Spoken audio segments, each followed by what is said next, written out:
For those of you that didn't see the putting up video, I can't recommend it, but it'd be worth looking at if you've got 10 minutes and nothing else to do in your life. It rained last night, so this is wet canvas. It's made of canvas, so it's wet and canvas. This is a tent peg. Shouldn't need a tent peg to take down a roof tent. So we've done some prelims. We've toggled those up, got them out of the way. We've zipped up the front door zip, so that the tent keeps its shape when it's folded up. We think that's good. And we've put the elastics that go left to right, there are 4 of them, across the tent. That should draw in the sides as the tent goes up and over. I've crossed them because I think that means they pull diagonally, and it will just pull there's quite a lot of fabric in this, it will pull the canvas into the middle as it comes down. So let's get on with it. The first step is this U-shaped pole that forms the structure of the porch area. I don't know whether Si you can see that.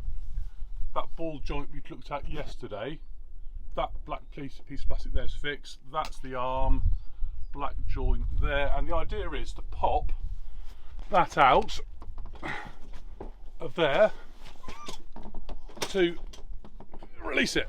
Now, I'm tallish. Yeah. I'm not quite geriatric, and I can't do it. So I reckon a tent peg popped in there and it pops out. So actually I'll pop this out, and that's the ball joint with its rivet, and then you probably I don't think you can see that. That's the piece of plastic that it sits into. So that because the person's under tension, so what you need to do is make sure it's tucked inside the tent, because ultimately when we push this in, it's going to run a leg either side of the mattress. So we'll go through these 2 Velcro weather flaps, I suppose. We said flaps again, to close up.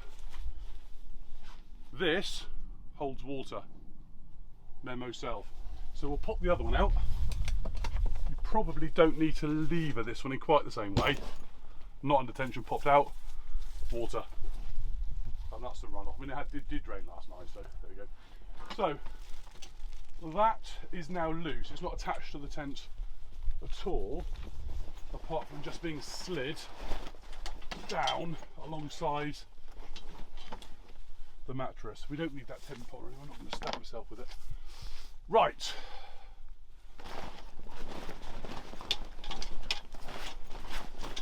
We're putting it away wet. We're going to use it again tonight, so it's only going to be covered up for, I guess, 8 or 9 hours, although current trips could be 12. Time estimation's gone out the window. And then up the ladder, and I think this enormous flap of fabric, if you hadn't a roof tent without the extension, this is the bit that causes the headache in stowage. So as much as this as you can kind of pre-stow works. It's not scientific, by the way, kids. And then this is the bar that needs to be shoved well in, and the door flap I've just been wrapping around it just to hold that into position.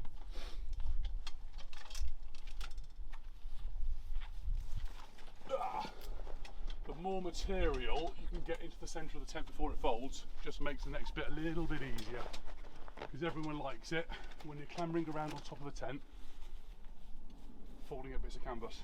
Next step,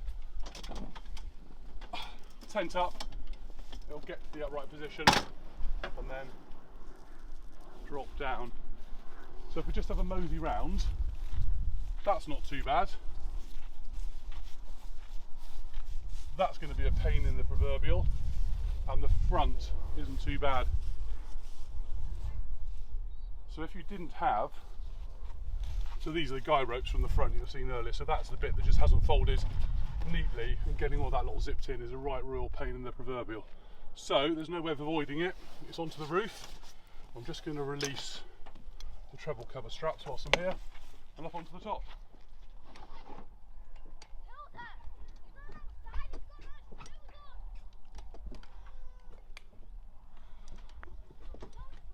Oh, I know a joke. What did the almost 50-year-old say when he fell off the roof of a Land Rover? Keep watching, kids. Right. It's wet up here. So this is the other bit about roof tent positioning on the rack. Give yourself a little bit, as much as you can. what you need to do is get up, and by the way, if you know a better way of doing this, feel free to drop us a line and just get as much of it tucked in, ends, sides and end, as you possibly can. That looks pretty good. There is a clip at this end, I don't know if you can see that, Si, yep, that holds it down for travel. I'm not going to do that up right now because I'm going to do the same at the other end. And if one's end is clipped in, you can't fight it open.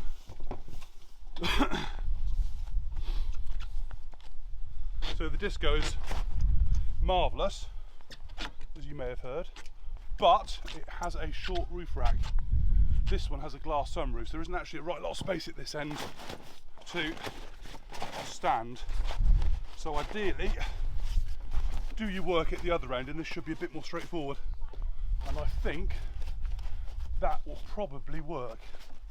I think that's good. So, next 3 jobs simple.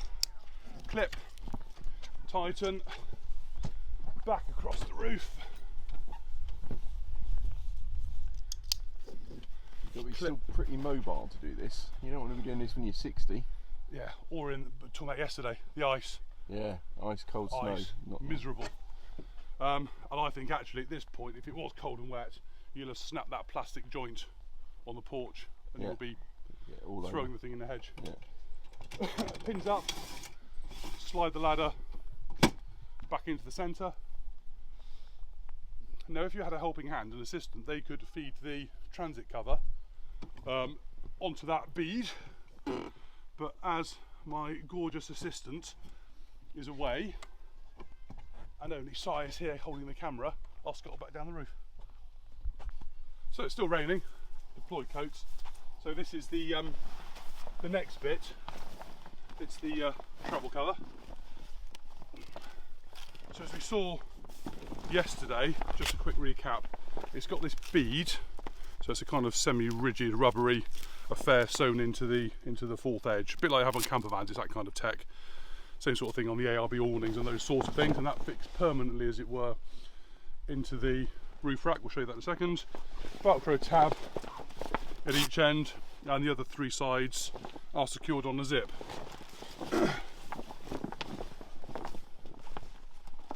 Make sure you put it on the right way, top tip.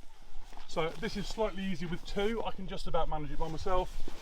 The end feeds into the channel and in it goes. You need to try and keep it square as it goes in. If it goes in at an angle like that, it's a good chance you'll tear the bead. You know, I imagine it's a fairly simple fix if you've got a very expensive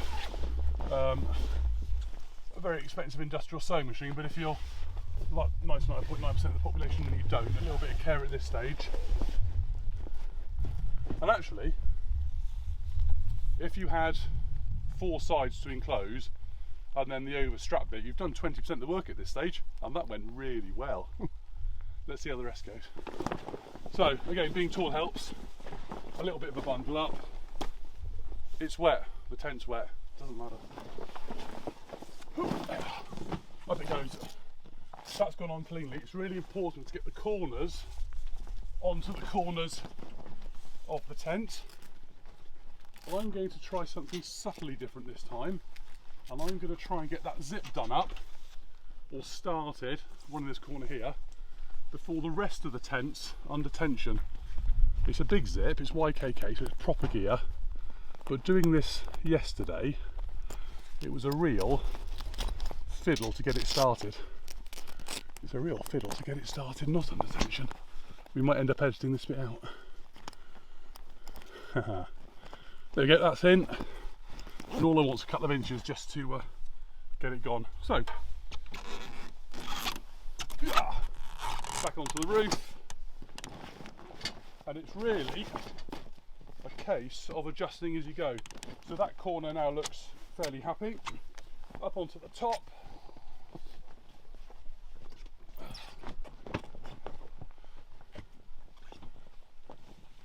That corner, fairly happy. Once you've got a happy corner, you can sit on that corner and then work the cover away from you. In fact, sorry, if you want us to wander around. So again, if anyone's got a better way of doing this, love to hear from you. Really would. Or some instructions from Howling Moon would be nice, wouldn't it? So get the find the corner, it's got the reinforcements, and just push that over the edge of the tent, and then you can probably see the cover for the zip.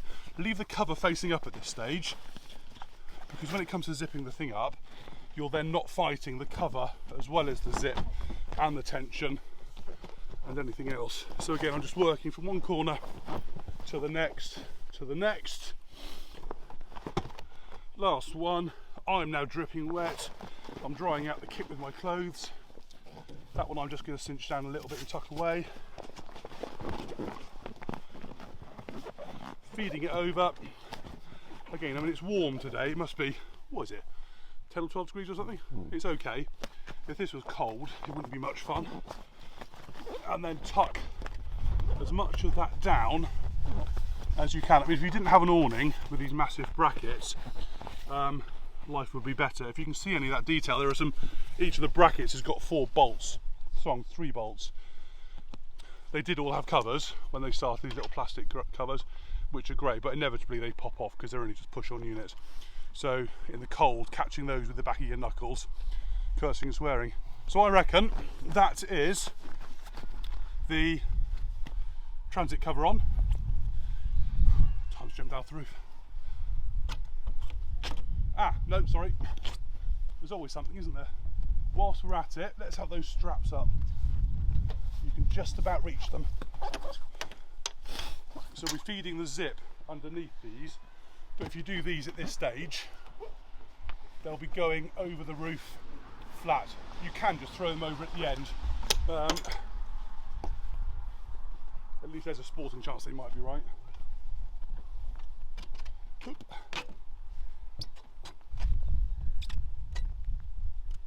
My word. Oh, I'll tell you, it's a good job of a cheerful disposition. Right. What phase is this? 10. Of? Yes. We haven't had the swearing phase yet. No. Right, so yesterday we talked about this. Howling Moon give you that bit. That's just a bit of paracord I've added. Not finished it off very well, I threw it in quite quickly. This will just help with the lengths of the zip. So, this little bit of red beading, it's a lovely bit of detail, and it goes around the edge of the tent, I suppose, to make it look smart and just finish it off. Yesterday I got that stuck in the zip. It took me half an hour to unstick it. I very nearly got my knife out. So I'm going to tuck it in. I'm going to try and tuck in a section, make sure it's clear, do a bit, take the string with me.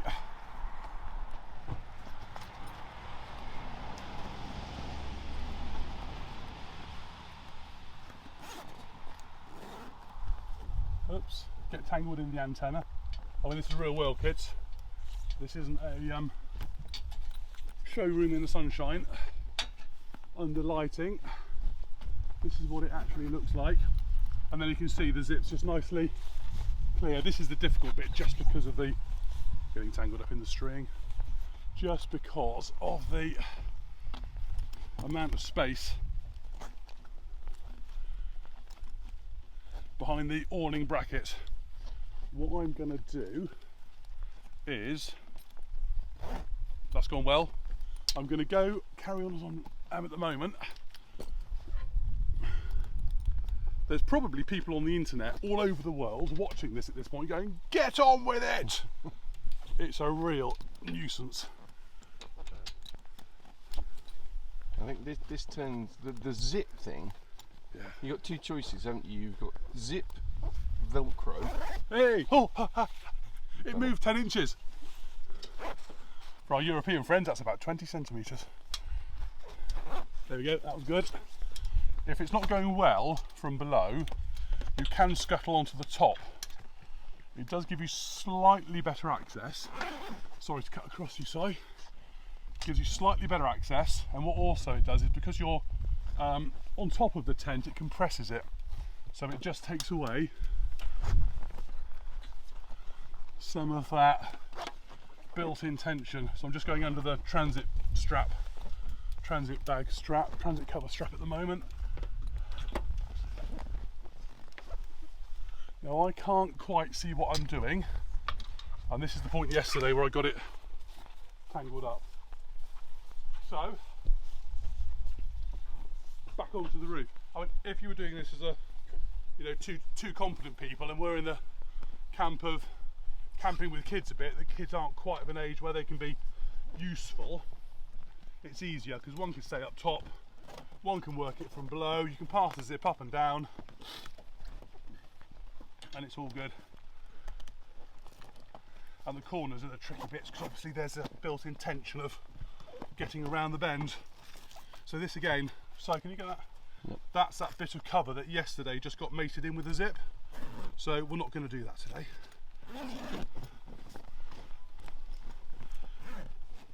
Almost did. Good television. Man closes zip. In the rain. In the rain. Where are we? Don't know. Somewhere near Newcastle. Ron's with us today. Ron doesn't do the internet. This campsite, wild camping, it's Ron's stomping ground locally. Right, that's us about done. All of that, we're going to bundle up and we're going to tuck just back inside the zip and then close up the zip up to the end, Velcro cover,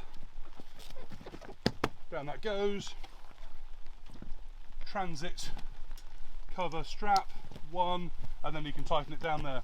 They do suggest you can leave your sleeping bags in this when you pack it away. I've got to say, I wouldn't like trying to pack it away with that bit of extra bulk and unpredictability. There is slack in the cover, as you can see. You know, there is a little bit of space in there. There is capacity in there, but I can't see it. I'd rather just throw them in the back. Particularly as we're stowing a wet tent, I'd rather have a dry sleeping bag in the back of the car. Last bit of Velcro. Quick sanity check to make sure all the flaps are down over the zips. That's us done. Thanks for watching.